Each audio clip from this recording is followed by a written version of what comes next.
Hello मित्रों, नमस्कार। स्वागत है આજના ફરી વખત નવા વિડીયોમાં।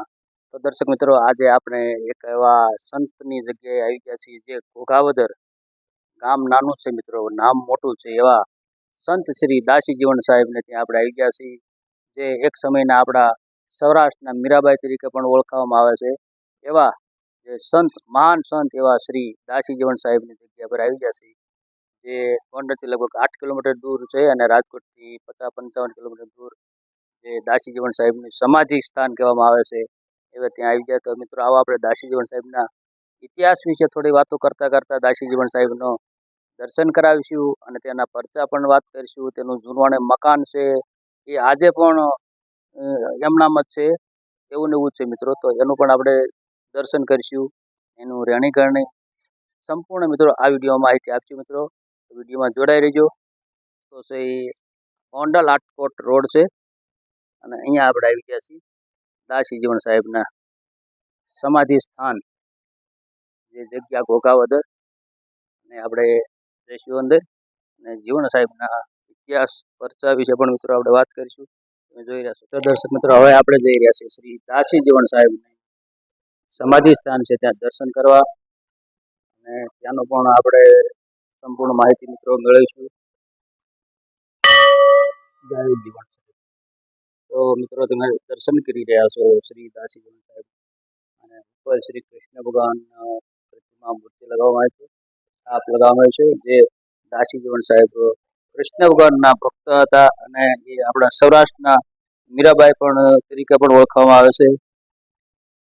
અને અહીંયા મિત્રો જોઈ રહ્યા છો સોપારીની માનતા શ્રદ્ધાઓ રાખે છે, કોઈ પણ કુષ્ઠ રોગ હોય તો પણ અહીંયા શ્રદ્ધાથી જરૂરથી મટી જાય છે મિત્રો। આપણે અહીંયા જઈ રહ્યા છીએ અંદર,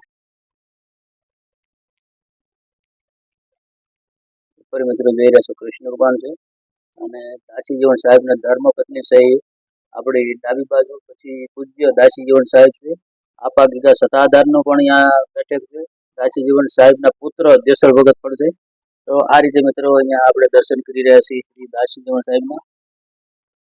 અહીંયા મિત્રો દેસળ બાપાના શિષ્ય અમર બાપાનું પણ અહીંયા સ્થાનક છે, અને અહીંયા મિત્રો કહેવાય છે કે જે દેસળ ભગત પણ એક સંત બની જાય એનું અહીંયા પુરાવો મિત્રો છે। કહેવાય છે કે મિત્રો આ જે દેસળ ભગતના જે સંત છે એને ત્યાં મંદિરમાં બેસવું હતું તો એને પારખી લેવામાં આવ્યા હતા, કારણ કે એને કીધું કે આ જે વાંસનું લાકડી છે એને આંબલી જીવંત કરી દો, તો વાંસમાંથી આ આંબલી બની જાય છે। તમે જોઈશો તો મિત્રો આખી જગ્યા છે એ આંબલીઓથી ઝાડથી છે મિત્રો, અને આ બાજુ મિત્રો સંત શ્રી દાસી જીવન સાહેબના અનેક પરચા અહીંયા તમને દ્રશ્યમાન થઈ રહ્યા છે, વિડીયોમાં જોઈ શકો છો મિત્રો। અનંત રૂપ નિરખી શોભા ઘણી રે નિહારી, એ જોઈ અબળા પાછળ ચાલી મળે અંતિયર, એ જ દેખી ઉપદેશ આપ્યો। અને અહીંયા મિત્રો સંત શ્રી સાહેબની સમાધિ પ્રમાણે સીધી એક સમયે જીવનના સાપરડા ગામમાં ભજન કીર્તન ચાલુ હતું, એ સમયે કાઠીના દીકરાને સજીવન કરી કસોટી સાહેબ જીવન એ સમયનો મિત્રો છે, કાઠીના દીકરાને સજીવન કરી એનો પરચો મિત્રો છે। ઘોઘાવદરમાં ગંગાજી પ્રગટ્યા એનો અહીંયા તમને પુરાવો મિત્રો ચમત્કાર મિત્રો બતાવી રહ્યો છે, ત્યાં ગંગાજી પ્રગટ્યા જ્યાં ફોટામાં બતાવી રહ્યા છે। અને આપણે આગળ જઈશું, લગાવવામાં આવી છે એક તાંબાની પત્રમાં લખેલું છે મિત્રો, ગોંડલ માટેની આપની ચાહના મશહૂર છે મહોત્સવ સમિતિ ગોંડલ, અને 1934 વખતનું અહીંયા તમને તકતી બતાવવામાં આવી રહી છે, કારણ કે આ તાંબાના પત્રમાં કંઈક લખેલું છે જે તમે ઝૂમ કરીને વાંચી શકો છો મિત્રો। ખૂબ જ જે ઇતિહાસ ભણેલો છે, અને ગોંડલની જેલમાં જે સાહેબ જીવનને કોરીઓ માટે કસોટી મૂકતો, તો જીવન બાબાને કહેવાય છે કે ગોંડલની જેલમાં પૂરી દેવામાં આવ્યા હતા અને ભગવાને ત્યાં છોડાયા હતા। આજે પણ કોરી ત્યાં રાખવામાં આવી છે અને આજે પણ ત્યાં પૂજા થાય છે મિત્રો। સંત મલાના પરીક્ષાને પ્રગટ કરી આકાશી રોજી ઉત્તરધન દેવીદાર જગ્યાએ સાહેબ જીવન પરબની વાવની કસોટી મિત્રો, આપણે પરબ વાવડી જતા જઈશું તો ત્યાં જે પાણી પીએ છે, પરબનું ધામનું પાણી પીએ છે, એ જે જીવણ બાપાને અહીંયાથી જોઈ રહ્યા છો કૂવામાં ઉતારે છે અને પછી એવું કહે છે કે પાણી ન આવે ત્યાં સુધી કૂવાની બહાર નહીં કાઢવામાં આવે. તો જીવણ બાપા એ સમયે પોતાનો તાર મંગાવી અને ભજન ગાય છે, ભગવાનને અર્ચના કરે છે, યાચના કરે છે અને પાણી ગંગાજી પ્રગટ થાય છે જે પરબધામમાં. એ આજે આપણે પરબ આપણે કહીએ છીએ અને આજે પણ મિત્રો આપણે પરબનું પાણી પીએ છીએ જે પ્રસાદી રૂપે, જે જીવણ બાપાના જે આધારે મતલબ જીવણ બાપાએ ભજન અને ભાવના પ્રગટ કરેલું પાણી છે મિત્રો. મસ્તાના મેલી મેં દીવાના દર્શક ગલાની વિધિ. તો અહીંયા અનંત રૂપી આપેલા છે. અનંત રૂપી નીરથી શોભા ગણી નિહારી જોઈને અબળા પાછળ ચાલી મળી અંતરિયાળ દેખી ઉપદેશ. તો અહીંયા મિત્રો તમે ધ્યાનથી જોશો, સાંભળશો. આ ફોટામાં ઘણું બધું કહેવામાં આવી રહ્યું છે મિત્રો. અને ઘોઘાવદરમાં મિત્રો આગળ પણ એ ફોટો જોયો. અહીંયા પણ જે ગંગાજી પ્રગટે છે એનું તમને બતાવવા આવ્યું. ઘોઘાવદરમાં ગંગાજી પ્રગટાયા. અહીંયા મિત્રો જોઈ રહ્યા છો કે દાસી જીવણ સાહેબે એક વાણી આગળ ઘોડો લીધો હતો.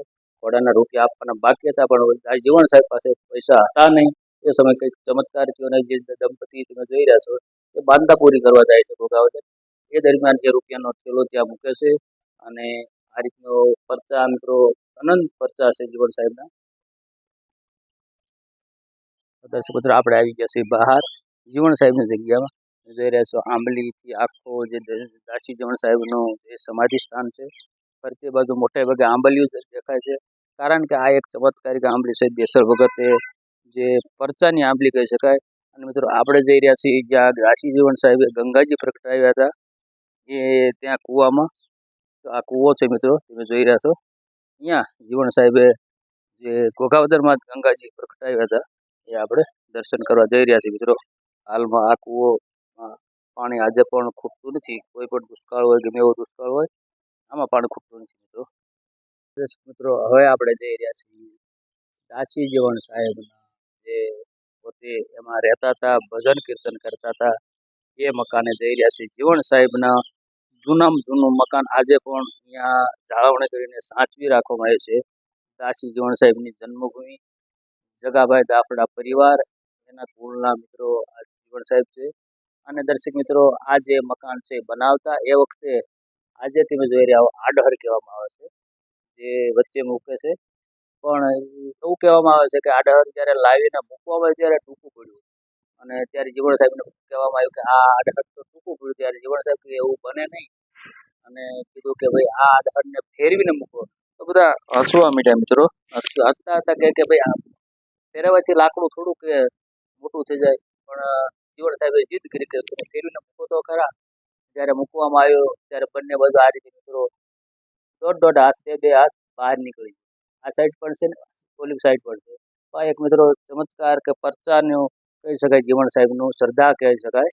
તો હવે આપણે જઈ રહ્યા છીએ જીવણ સાહેબનું જે મકાન છે જૂનું, જેમાં જીવણ સાહેબ રહેતા હતા, ભજન કીર્તન સત્સંગ કરતા હતા એ મિત્રો આપણે એમાં જઈ રહ્યા છીએ મિત્રો.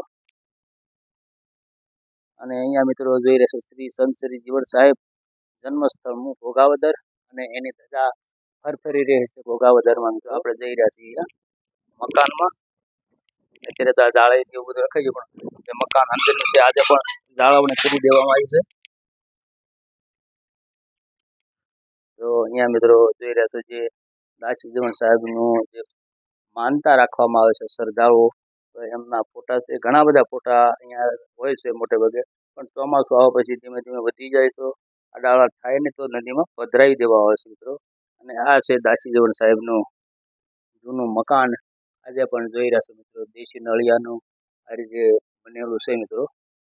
જે આપણે ગઢિયા જીવી ગયા એ વખત એ ટાઈપના અંદર મકાન મિત્રો તમે જોઈ રહ્યા છો. આપણે મિત્રો ધન્યતા અનુભવી અને જરૂરથી મિત્રો કમેન્ટમાં લખજો જય દાસી જીવણ સાહેબ.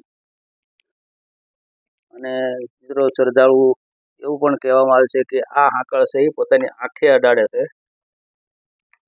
કારણ કે આ જે સાંકળ છે ઝાલુમાં જે જીવણ સાહેબ એ દરવાજો જ્યારે ખોલતા હોય છે ત્યારે આ આંકળને ટચ કરતા હોય છે. તો આજે પણ એની શક્તિ એનર્જી આમાં સચવાયેલી છે. તો શ્રદ્ધાથી મિત્રો અહીંયા લોકો આના પણ દર્શન કરે છે. અને આ છે મિત્રો જીવણ સાહેબનું જે ઢોલિયો કહેવામાં આવે છે જૂનવાણી. જોઈ રહ્યા છો મિત્રો, આજે પણ એવો ને એવો જ છે. ખૂબ જ સારું એવું સંભાળ રાખવામાં આવ્યું છે. જીવણ સાહેબના ઢોલિયો છે મિત્રો.